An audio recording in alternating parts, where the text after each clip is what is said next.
God who has given us a beautiful day. Amen.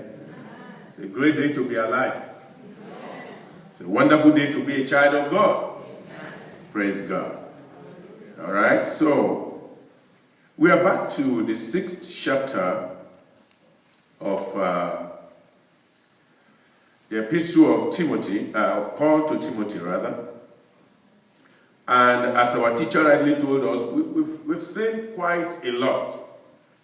And as we said in the beginning of our review, this is an instructional manual for a preacher, but also for leaders and members of the church.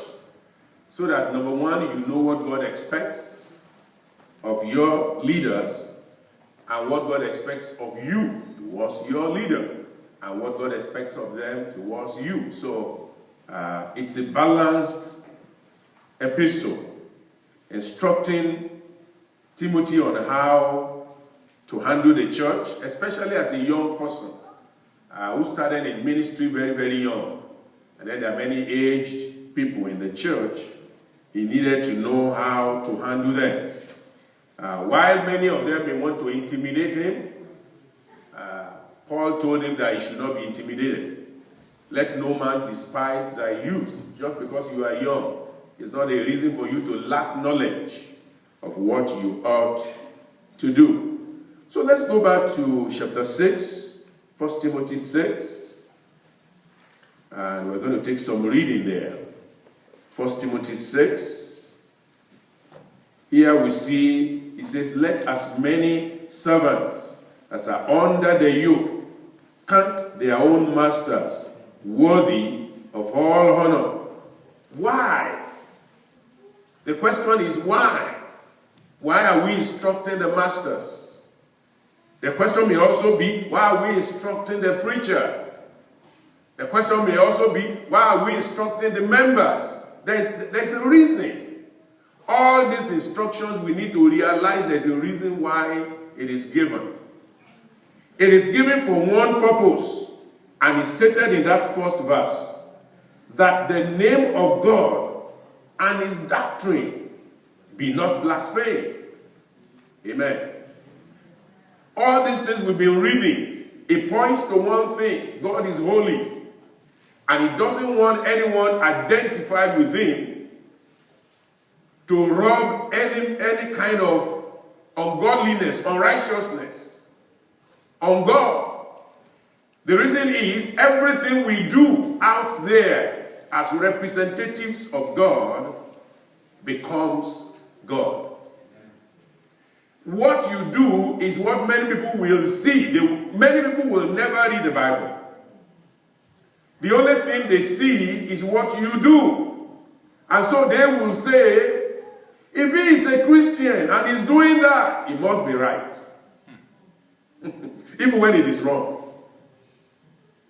So that's why, as a child of God, you must understand what doing right is about. So I'm going to talk about the Christian walk in a very simple way this morning. Because that's what all this is about. The Christian walk. How a Christian should walk. Amen. We are going to see three things. The way of the ungodly is stated in this passage, just in this chapter only. The Christian walk, we see the way of the ungodly. Verse 3 to 5 will tell you that. We see the walk of the godly, verse 11 to 14. Then we see our wisdom in godliness. Our wisdom in godliness. We're going to see verse 6 to 7. And some other passages there that I'm going to add. So basically, this is about godliness. About the life of a godly person. The life of someone who is a child of God. Let me begin from Colossians chapter 3. Now, you know that all these epistles, they are not written to unbelievers because they don't have the grace to handle it. So when we are giving instruction, we are saying this is what the Bible says to do, there may be many who are having questions in their heart. Not that you are asking questions, that's not what I mean, but they are questioning what the Bible is saying. You will question the Bible if you are not born again. it will be very easy for you to question the Bible, because it will be telling you to do what you are not equipped to do. But when you are a child of God, then it will be easy. Look at Colossians 3 in verse 1. If ye then be risen with Christ. So it gives a proviso there. You have to be risen with Christ to be able to do those things that you are commanded to do. If ye then be risen with Christ, seek those things which are above, where Christ seated on the right hand of God. Set your affection on things above and not on things on the earth. That's what the Christian world is about. Our affection is set on heaven, on God, not on the things of the world. Why? Verse 3, for ye are dead. Amen. The believer is what? Dead. Dead to sin. Dead to the world. That's the expectation. So when the world comes calling, you are not responding. A dead man does not respond to whatever people are doing around it. He's dead. And so God expects us. When you are not totally dead, if a man is not dead and you are abusing him, he will respond. Right? Yes. But if he is even unconscious, he may move his feet to let you know, I'm hearing what you are saying. That means he's not truly, totally dead. And many people are in an unconscious state, spiritually speaking. You know, they are lying between being a believer and being an unbeliever. And so they are so sensitive to virtually everything all around them. But if ye be dead, for ye are dead and your life is hid with Christ in God. When Christ, who is our life, shall appear, then shall ye also appear with him in glory. Look at verse 5. Mortify therefore your members which are upon the earth. You see, all of these will be dead: fornication, uncleanness, inordinate affection, evil concupiscence, and covetousness, which is idolatry. You know, the whole of chapter 6 is talking so much about greed and contentment. And another word for somebody who is not contented is covetous. You know, he just wants to grab everything and anything that he can lay hand on. And the scripture is saying that's not the way of the believer. The child of God is dead to the world. May God make us totally dead to the world. That's why he says in verse 5, Colossians 3:5, mortify therefore your members. Mortify. What does it mean to mortify? What's the work of a mortician? It's one that embalms the dead body, right? So he's saying, this should be dead in you, so you should mortify it. Get it ready for burial. Mortify, therefore, this old life of fornication, uncleanness, inordinate affection, evil concupiscence, covetousness, which is idolatry. It says, for which things sake the wrath of God cometh on the children of disobedience, in which ye also walked. We're talking about the Christian walk now. You walked before in all of these dead life, in which ye also walked sometime when ye live in them. But now, you see, it made a difference. But now, ye also put all these: anger, wrath, malice, blasphemy, filthy communication out of your mouth. Lie not one to another, seeing that ye have put off the old man with his deeds, and have put on the new man, which is renewed in knowledge after the image of him that created him. You see that? It says in verse 12, put on therefore as the elect of God, holy, beloved, bowels of mercies, kindness, humbleness of mind, meekness, long-suffering, forbearing one another, and forgiving one another. If any man have a quarrel against any, even as Christ forgave you, so also do ye. And above all these things, put on charity, which is the bond of perfectness. And let the peace of God rule in your heart, to which ye are called in one body, and be ye thankful. Let the word of Christ dwell in you richly, in all wisdom, teaching and admonishing one another in psalms and hymns and spiritual songs, singing with grace in your hearts to the Lord. Verse 17, very important. And whatsoever ye do, in word or in deed, do all in the name of the Lord, giving thanks to God and the Father by him. Do you see that? Everything you do it how? in the name of the Lord. And when you are doing things in the name of the Lord, you do it with reverence.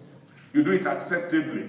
You do it joyfully. You do it thankfully. You're not doing it grudgingly. Because as a believer, your walk should be different from the walk of the people of the world. So we see very clearly here that the word of God is very clear. And as you look through all the epistles, here is one thread that runs through them. It is an attempt to make sure that the believer does not blaspheme God. It's an attempt to set a different tone for the believer, as against the unbeliever. It's an attempt to show the believer, this is how you walk, this is how you cannot walk. It's an attempt. And that's why when people say, I don't like rules, I'm asking, are you a believer? Because I don't know how a believer can say, I don't like rules. Because the Bible is the book of what? Rules. Guidelines that will allow you, that will set your feet on the path that is safe, on the path that is righteous. So you have to. I mean, it's like the pilot saying, I don't like rules. How is he going to get from one destination to the other? Because he has to follow in detail every instruction given as to how to fly. You have to follow it. It's the same thing for the believer who is willing to fly with the Lord at the end. You must be willing to follow the direction. First, being saved. That's a rule that you have to. You can't jump that. The need to be saved, you cannot jump that. You must be born again. That's a rule. That's a command from the Lord. It's not a suggestion. It's something that you have to follow. And you must obey. And after you are born again, you must be perfect. You must be sanctified. You must be holy. It's another rule. Many people will say, well, I don't like to follow that. Well, if you can't follow that, then you can't follow the Lord. Then you can't get to heaven.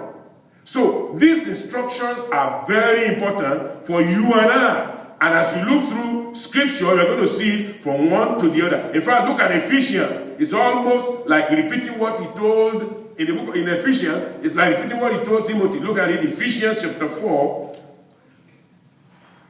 In verse 17, it says, this I say therefore and testify in the Lord, that ye henceforth walk not as other Gentiles walk, in the vanity of their mind, having the understanding darkened, being alienated from the life of God, through the ignorance that is in them, because of the blindness of their heart. You see, I just read Colossians to you in chapter 3. Same thing. All through the epistle, you are going to see the same thread running through. It's trying to show us that we are children of God, we are different from the world, and we should not be expecting the same standard that God has given unto us for people of the world to be able to obey it. And so there's no comparison. Don't look out there and say, oh, but people out there don't do this, why us? Well, the Bible says, but you are a royal priesthood, a holy nation, a peculiar people. Those words are not used for everybody. It's used only for a select few. The few who has come into the kingdom. So he tells us, having the understanding that can be alienated from the life of God through the ignorance that is in them, because of the blindness of their heart, being past feeling, they have given themselves over to lasciviousness, to walk all uncleanness and greediness. But look at verse 20. But ye have not so learned Christ. He made a difference quickly. That's not what you learn. So follow what you learn. Obey what you learn. Brethren, irrespective of where we find ourselves, our conviction in the word of God must never be changed. Irrespective of where you find yourself. There's no reason for you to change your conviction. Yeah, I'm in Rome now, so I'm just going to be like the Romans. Well, if the Romans are not believers, don't be a Roman. If Romans are believers in the word of God, then it's good to be a Roman. But if they are not following the instruction of Scripture, then you can't follow them. So you must be distinct, because the Christian life is a very distinct life. A life of difference. A life that sets you apart. That people will know that you are a child of God. Verse 5, chapter 5. Be ye therefore followers of God as their children. Verse 2, and walk in love, as Christ also loved us, and has given himself for us an offering and a sacrifice to God for a sweet-smelling savour. So you see very clearly here, he tells us, how we ought to walk. You go to Timothy, he's there. You go to Titus, he's there. You go to Ephesians, he's there. You go to Colossians, he's there. So the way of the ungodly. Let's look at it in that 1 Timothy now, our first subdivision. In chapter 6 of 1 Timothy, let's look at verse 3 and 5. If any man teach otherwise, that is otherwise to all that I've read you now, and consent not to wholesome words, even the words of our Lord Jesus Christ, and to the doctrine which is according to godliness, he is proud. If he is proud, he is not of heaven. He is not of the Father. And the Spirit of the Father is not in him. He is proud, knowing nothing. If he knows nothing, why will you follow somebody who knows nothing and reject the Father who knows everything? He is proud, knowing nothing, but doting about questions and strifes of war. You see, that's one thing that you discover. The people in the world, they have a lot of questions, but they are not willing to receive answers. The confusion is so much out there that all people will be asking you is why this, why this. When you try to give answer, they will not win. You know, I was listening to, there was a particular guy that was on the street preaching. And this set of people who are doing their parade or whatever decided that they are going to bombard him. The man was trying to be courteous, but you know what? They shouted him down. They will not let him speak. He still was telling them, listen, I'm not against you. God loves you. I'm not here to go against what you are doing. I just want to show you that they will not listen. They will not hear. They will not have anything. They never allowed this man to even say a word. Even when he was telling them, I don't hate you. Some of them were insulting, yet he was not provoked. He was saying, I don't hate you. Whatever you feel, maybe you feel I'm against you, I'm not against you. I'm just here to tell you the love of God. They will have none of it. They don't care about what they are professing love, right? But they don't want love from any other place except the one they prescribe. That's the way of the ungodly. And you and I have to be very careful not to allow them to suck us in. If any man teach otherwise, he is consenting not to wholesome word, even the word of our Lord Jesus Christ, and to the doctrine which is according to godliness, he is proud, knowing nothing, but doting about questions and strifes of what they just want to fight. Whereof cometh envy, strifes, railings, evil advising, perverse disputing of men of corrupt mind, and destitute of the truth. Destitute of the truth. They don't know the truth, but the little that they have, they will uphold it as the truth. So that's why you and I cannot lack knowledge of God and instruction of Scripture. We must understand where the Word of God put us, and we must remain there and hold our ground, irrespective of the advance of knowledge, advancement of whatever it is, technology, and all the things that people say out there. Because these days now, everybody wants to be a teacher. Everyone has a word for you. Everyone has prayer for you. Everyone has prophecy for you. But do you have a word for yourself? Do you have prophecy for yourself? Do you have inspiration for yourself? Oh yes. Just carry your Bible. Amen. Every word, every inspiration you need is in your Bible. Carry it, read it. It will bless you. I said it will instruct you. It will promote you. It will elevate you. It will put your feet on solid ground. So don't abandon your scripture and keep listening to all the gibberish that people are saying out there. Spend time in the Word and strengthen your walk with the Lord. So we see that the way of the ungodly is contrary to that of God. And so we must depart from that way of the ungodly. Because the Bible says, perverse disputing of men of corrupt mind and destitute of the truth, they suppose that gain is godliness. What is the instruction of Scripture? From such withdraw thyself. It's very clear. And there are many people who may feel like they are wiser than the Scripture or wiser than God, who says withdraw themselves. They say, no. If I'm there, I'm okay. Listen, over my short period of life, I have discovered you will never win. They will win you if you don't run. Because that who is their master is very sorry. He is very sorry. He will get you. So be careful. I pray none of us will fall into the trap of the devil in Jesus' name. So we see the way of the ungodly, but what of the walk of the godly? Look at verse 11. Verse 11 says, but thou, O man of God, flee these things. What are those things? He said you will flee all that the ungodly is doing. He says, but they that will be rich, in verse 9, that's the ungodly. They that will be rich, they want to be rich by any means. They fall into temptation and a snare, into foolish and hurtful lusts, which drown men in destruction and perdition. For the love of money is the root of all evil. The love of what? Money. When you love money beyond God, He's going to... When you love money above everything, that's why some people love money, they can even kill themselves. It's that bad.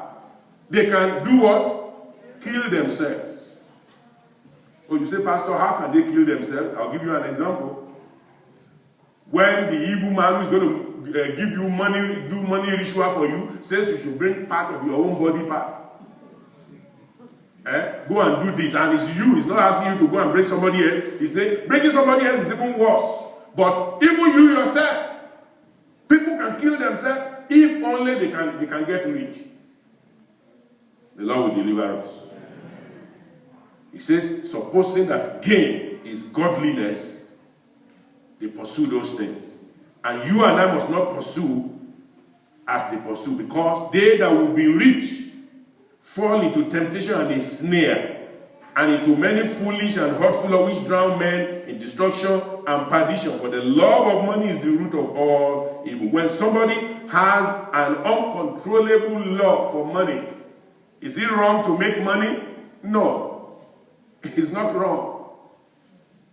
There's a lot you can do with money, and God knows that. And Jesus never spoke against money.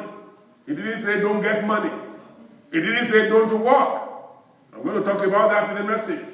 He didn't say don't work. But he says walk in the right way. Do a righteous work. Do something that edifies others. Don't do anything to injure others.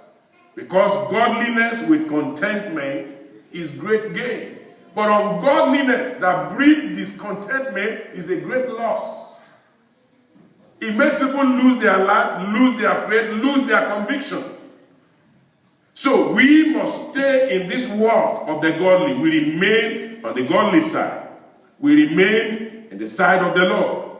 He says, man of God, flee these things. Run away from these things, this love of money, which many coveted after. They have erred, they have gone away from the faith and pierced themselves through with many sorrows.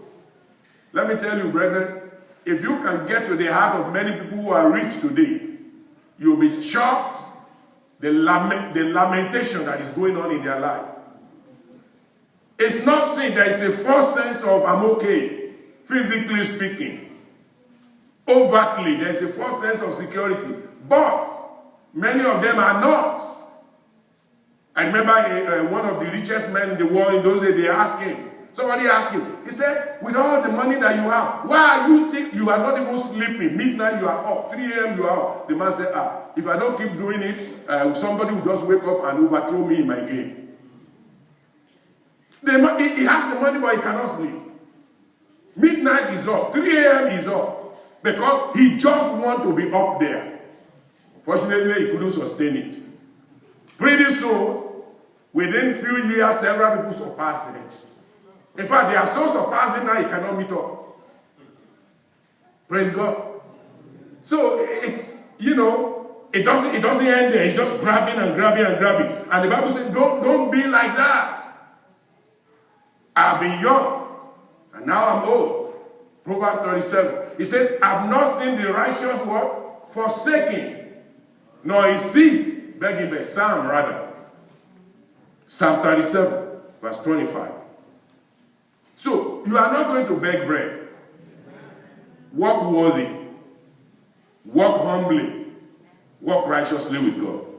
What's our wisdom in doing all of this? The wisdom of doing this, verse 6, is because godliness with contentment brings what? Great. That's the wisdom. It brings great. When you are godly, He will bring gain to you. And listen, when you are thinking of earthly gain, that's not what I'm talking about. When you are ungodly, you will lose heaven. You cannot gain heaven. But godliness opens the gate of heaven for you so easily. Amen. That's the gain. You gain Christ. You gain salvation. You gain reconciliation. You gain the blessing of God. You gain the goodness of God. You gain the presence of God. Everything that God can give is given to you just by being godly. Amen? So, don't think it is being ungodly that will bring those things. No, actually those things may come. I'm not saying they cannot come through that way, but they will destroy you. The money kept for the owner for his own destruction is the worst form of money anybody can have. The money that does not bring joy to a man is the worst form of money you can have. So, whatever money God is bringing to you, let it bring joy. Amen. Let it bring gladness. Amen. That's our wisdom. That's the wisdom of the believer. Godliness with contentment is great gain. Here is another wisdom. We brought nothing into the world. I mean, if you are just wise that way, you say, this thing I'm pursuing, if I fall dead today, can I take any of it? No, that's the wisdom of the believer. Yes, I love to have it. If God gives it to me, yes, it's wonderful. But I'm not going to pursue it to the detriment of my soul. It's great gain when you are godly. We brought nothing. And it is certain we carry nothing out. Verse 8, having food and raiment, let us be therewith content. If God has given you your food, same thing the psalmist was saying. He said, oh Lord, I don't want to be poor so that I don't dishonor your name.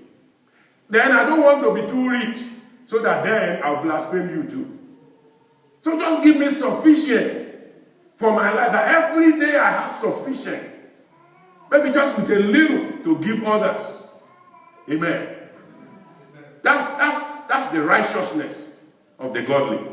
And God will give that to us. Amen. We will not beg bread. Amen. God will make us wise. Amen. The wisdom of God will preserve us.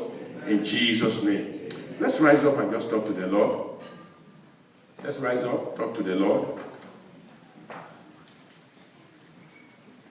Let's pray that in all things, godliness will be our pursuit. Godliness, godliness, godliness, godliness will be our pursuit. Godliness will be our pursuit. Godliness will be our pursuit. We pursue godliness, we pursue righteousness, we pursue holiness. We will not allow ourselves to be destroyed by unbridled pursuit of earthly gain. It's not wrong to want to have gain, but make sure the gain is godly. Make sure the gain is not coming from mammon. Make sure the gain is not a satanic gain. Make sure that the Lord is the author and the foundation of that gain. Make sure that God is happy with that gain. Because whatever a man gets that displeases God is not a good thing. Pray that the Lord will give you grace. Grace, grace, grace. Abundant grace. To be able to follow God and do His will. And be righteous. And please understand, the essence of godliness is so that we can adorn the holiness and righteousness of God all everywhere, that the name of the Lord will not be blasphemed. Pray that you will not do anything to blaspheme God. God is not interested in sharing his glory with any man. He's not interested. And anyone that tries to share his glory, judgment will come. So let's pray, Lord, help me. Assist me, strengthen me to do your will at all times. And the Lord will give you the grace. Continue to pray as the praise and worship comes in.